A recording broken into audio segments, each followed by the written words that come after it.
अति क्रूर और गजोक भोकाल। मन्ना के जलाल से कांप उठेगी धरती अब। पृथ्वी पर अधिकार होगा अब दादा का। कोई भी राह में आया तो उसे टकराना होगा गोगा से। भोकाल पर दादा और उसके सेवकों मन्ना और गोगा का भयंकर आक्रमण। अति क्रूर की गजोक से शानदार टक्कर। फुचांग का खात्मा करने के बाद अब तुरीन व गाजो वाजो का पृथ्वी पर रुकने का कोई मकसद नहीं रह गया था।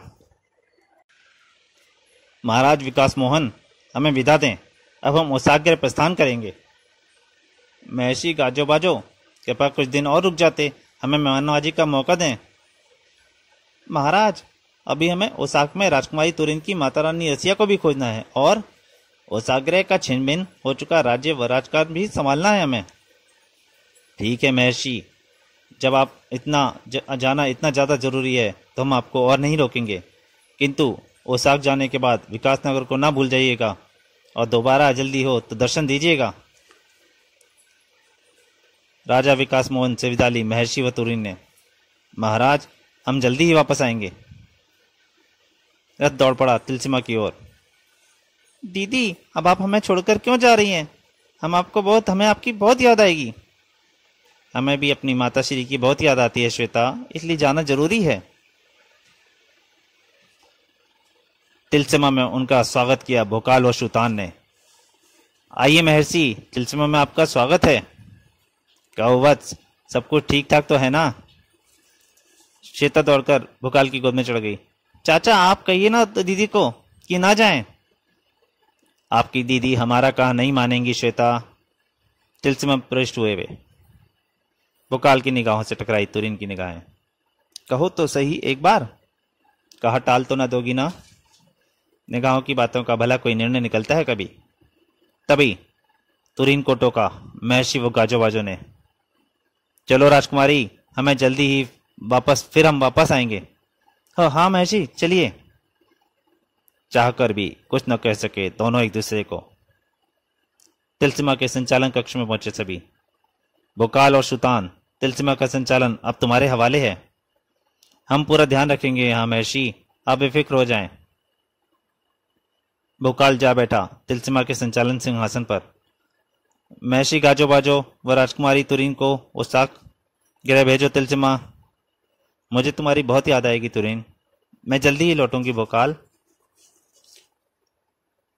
तिलसिमा ने शीघ्र ही आदेश का पालन किया। तब मैं तुमसे अपने दिल की बात कहूंगा। मैं भी कुछ कहूंगी। उनके जाने के बाद, चाचा, हम राजमहल जाएंगे, हमारा मन उदास हो रहा है यहाँ। हाँ बेटिया, चलते हैं अभी। तभी तिलसिमा का चित्त पर रोशन हो उठा। यह क्या? लगता है तिलसिमा कुछ खास दिखाना चाहता है हमें। हाँ, अजीब व गरीब दृश्य दिखने लगे उस पर। सरपालू ग्रह के राजा दादा का नमस्कार दोस्तों। और तभी कुछ और दिखाई दिया। ही मैं और मेरे सेवक गोगा और मन्ना आ रहे हैं पृथ्वी पर कब्जा करने। तिलसिमा ओलंपाक के विजेताओं को चुनौती है, रोक सकें तो रोक लें हमें। महाबली, महाशक्तिशाली, महावीर कहलाने वालों को देखती हूं, कैसे रोक पाएंगे वे मुझे। मेरा यह संदेश सभी पृथ्वीवासियों को सुनाई दे रहा है। सभी राजाओं को आदेश दे है कि वे आत्मसमर्पण कर दें और उसका सूचक एक श्वेत ध्वज अपने राजमहल पर फहरा दें। अन्यथा जिस महल पर कल तक ध्वज न फहराया गया मिला तो उसे मन्ना की ताकत ध्वस्त कर देगी और धूल में मिल जाएगा वह महल। इस तरह से ही उसकी एक किरण टकराई महल के ऊपर और कोई प्राणी जीत ना बच पाया उस राजमहल में। वो एक महल एकदम एक खंडर बन गया। पूरी पृथ्वी पर हाहाकार मचा दिया दादा, मन्ना और गोगा की उस आकाशवाणी ने। तुम्हें क्या लगता है शुतान, इनकी बातों में कुछ दम है या? इसका फैसला तो सामना होने पर ही हो पाएगा। फिर उन्होंने विकासनगर की ओर प्रस्थान किया। देखें महाराज विकास मोहन ने क्या फैसला किया, आत्मसमर्पण अथवा विरोध। दादा, मन्ना, गोगा, कैसे विचित्र नाम है ये।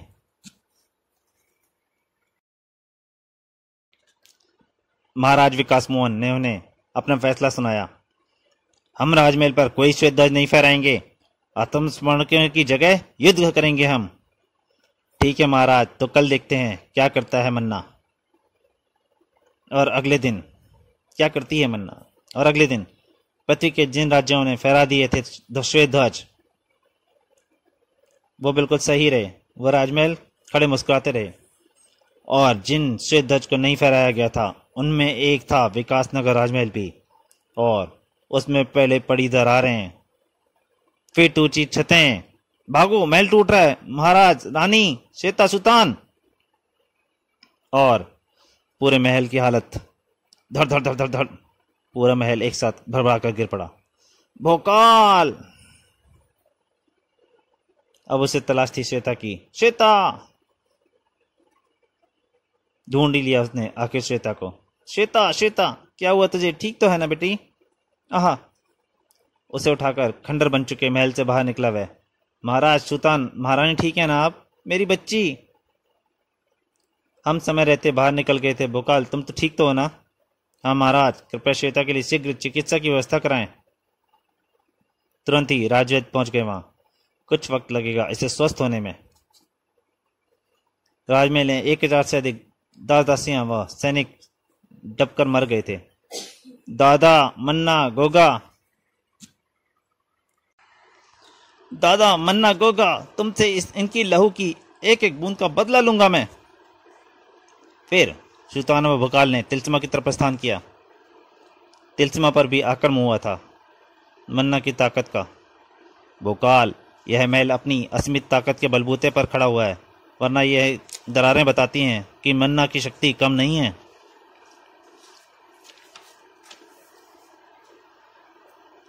तिलस्मा से उन्हें पता चला पृथ्वी के 400 देशों ने आत्मसमर्पण कर दिया और बाकी 3000 देशों के राजमहल ध्वस्त कर दिए गए मन्ना से।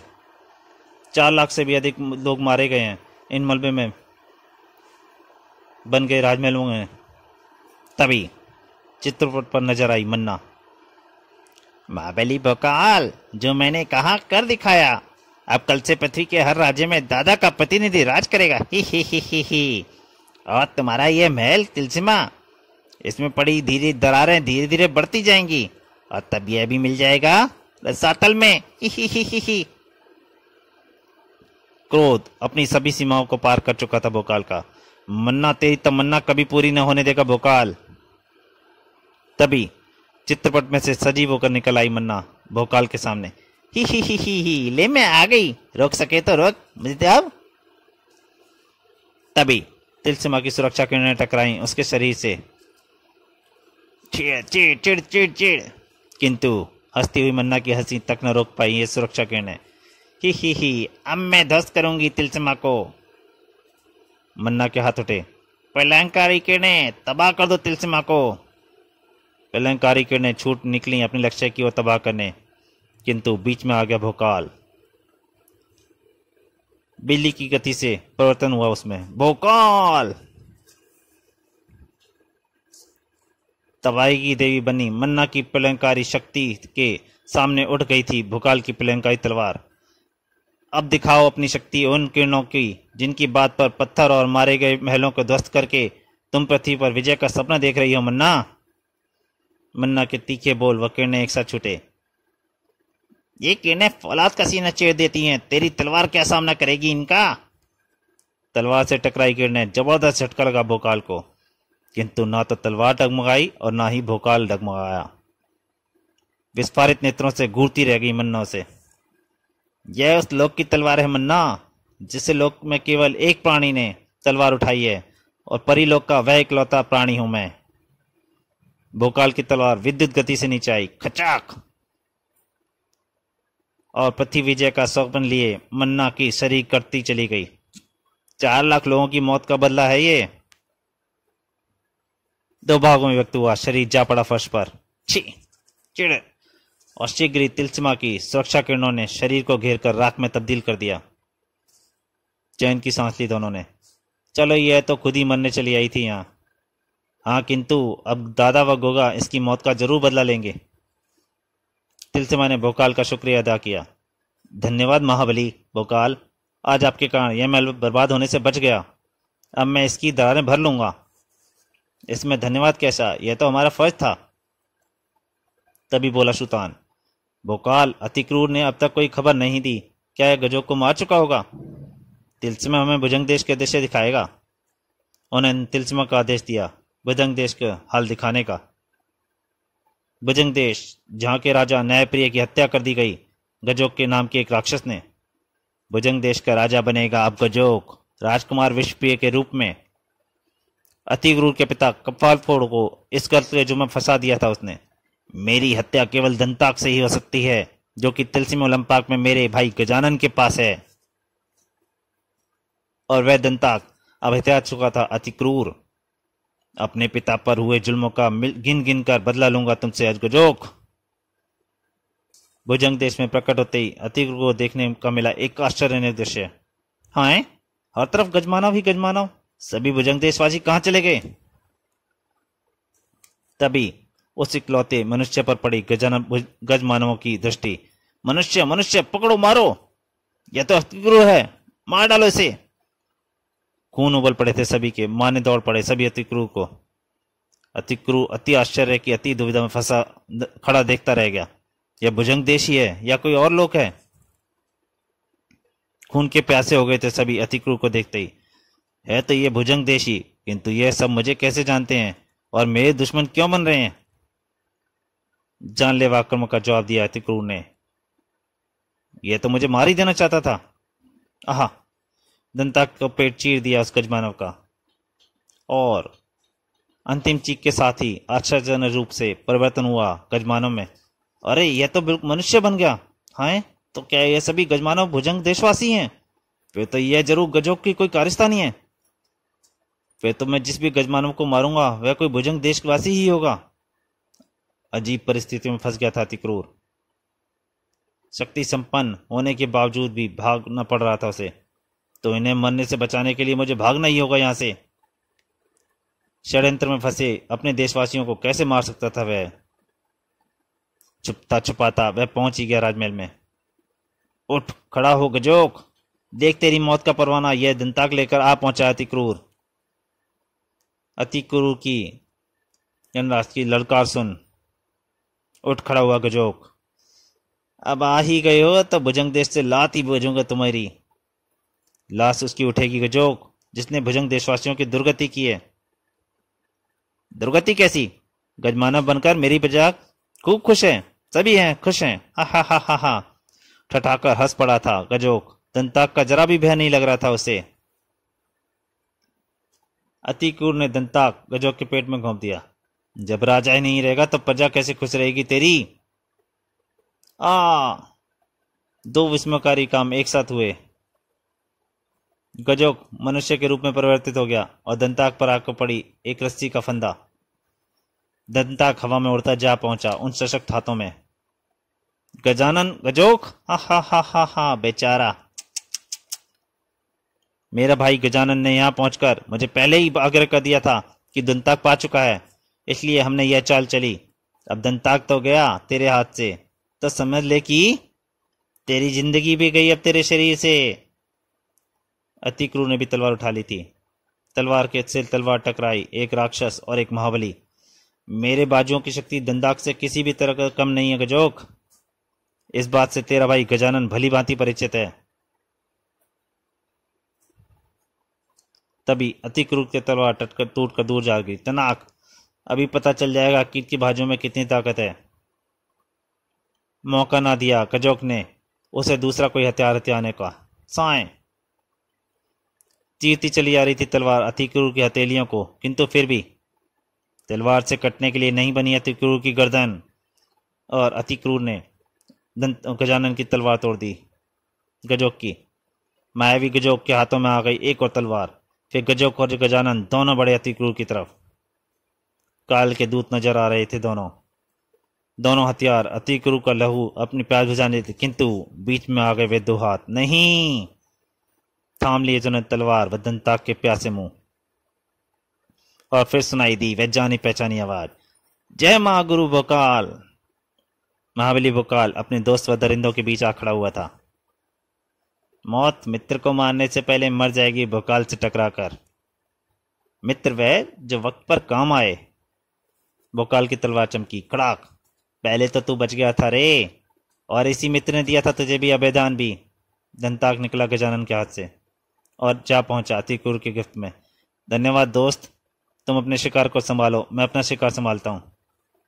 भोकाल की तलवार की चकाचौंध से चुंधिया गई थी गजानन की आंखें। यह गई तेरी सूंड आ। और दंताक के पहाड़ों में तस था गजोक। नहीं, क्यों नहीं, गिड़गिड़ाने लगा वह अपनी मौत की कलम को अतिक्रूर के आंखों में देखकर, हाथों में देखकर। मुझे मत मारो, मैं छोड़ जाऊंगा भुजंगदेश, माफ कर दो मुझे। हाय, क्यों, अब तेरी प्रजा दुखी नहीं होगी क्या? इधर भोकाल ने तोड़ा गजानन का एक सींग।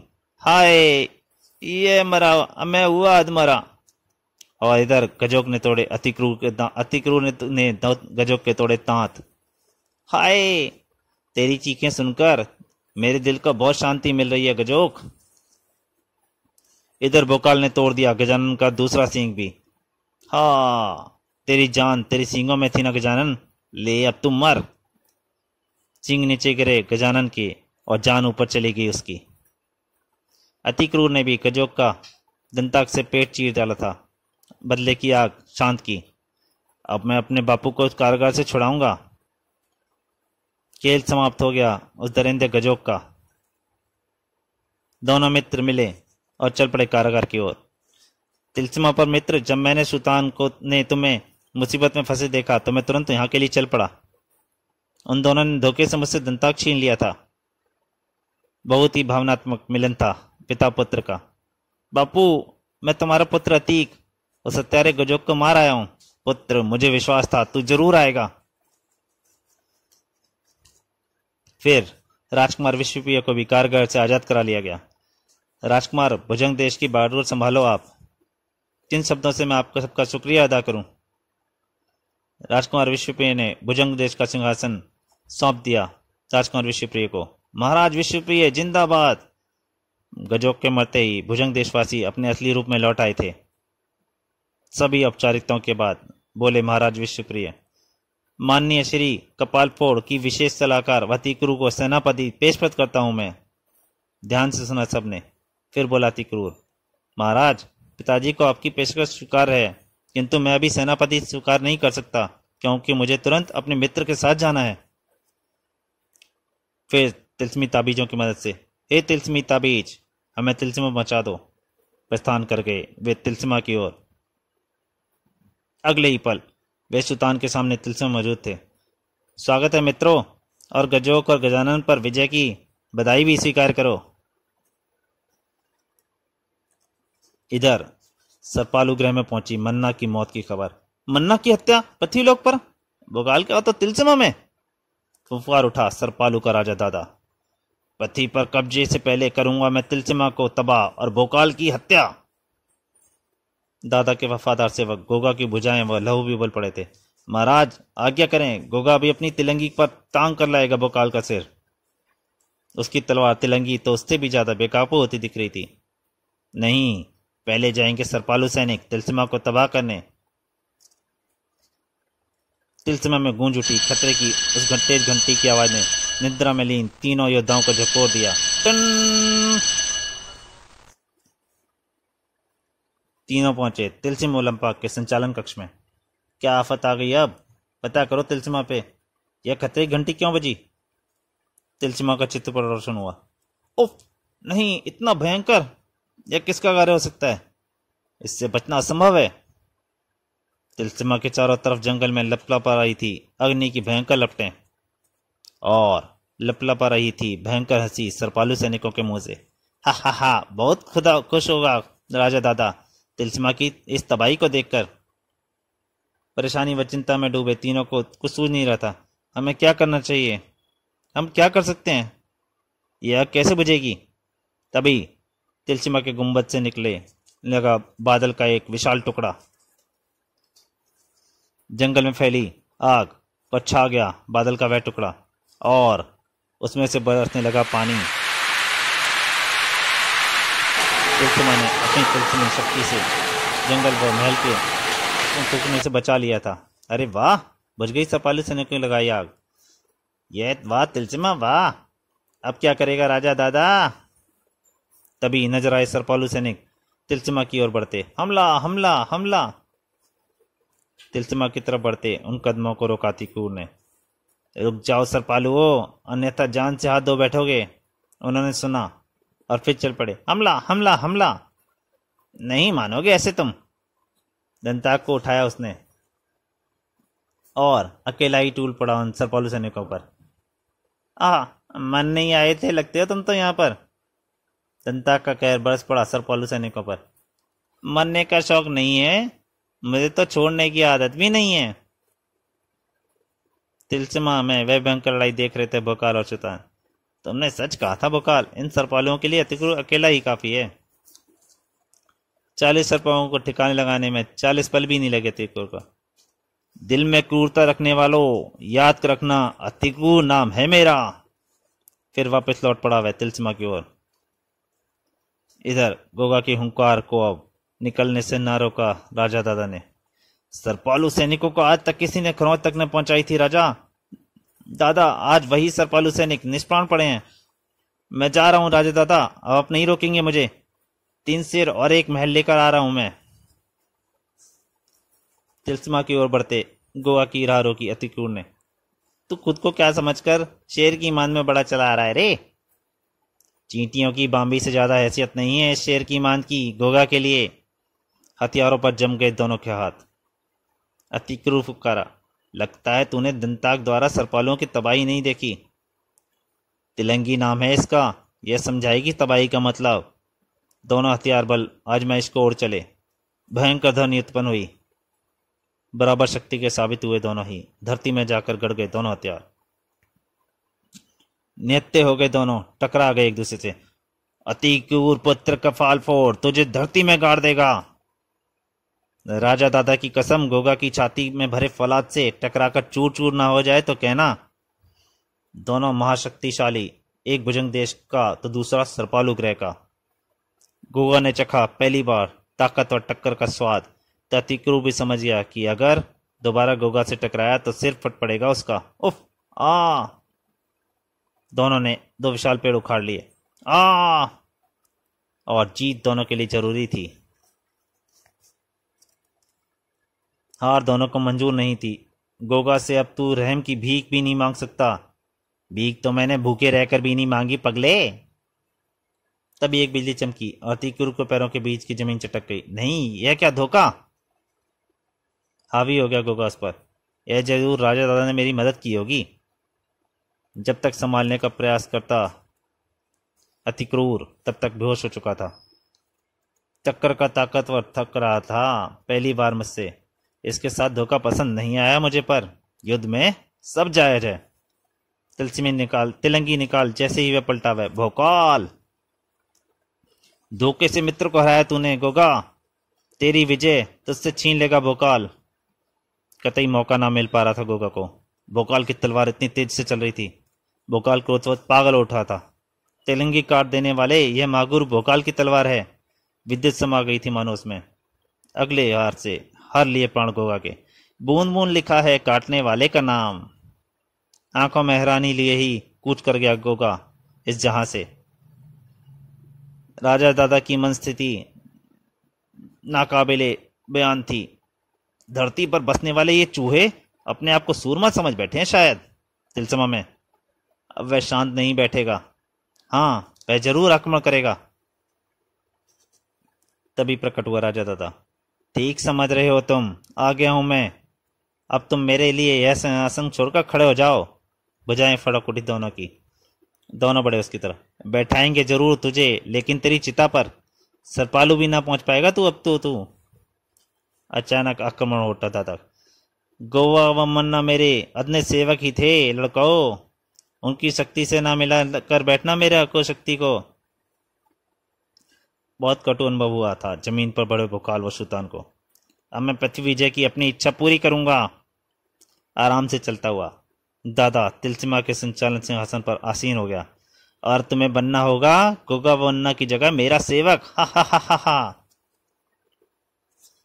होश संभाला भोकाल ने और भोकाल! महाबली भोकाल बढ़ चला दादा की ओर।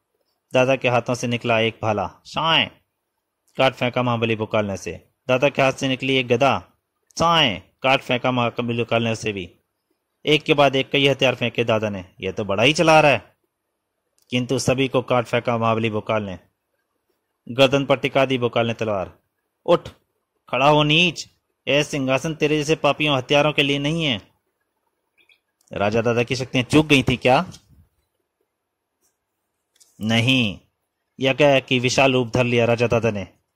ले उठ खड़ा हुआ राजा दादा। लेकिन दादा अब खड़ा होता है तो लाशें गिरती हैं बच्चे। भाले से टकराई भोकाल की तलवार और गलता चला गया भाला और उड़ चला भोकाल। लाशें गिराना भोकाल की तलवार का काम है और दादा की गर्दन चाक कर दी इसने। खचाक! धड़ से जमीन पर आकड़ी उसकी सिर कटी लाश। धरती पर से आज से समाप्त हुआ आतंक दादा मन्ना और गोगा का। फिर विकासनगर के नवनिर्मित राजमहल के प्रांगण में रख दी गई दादा व गोगा की लाश। सुल्तान भोकालवाती क्रूर ने अपनी जानों पर खेल कर इन्हें मारा है।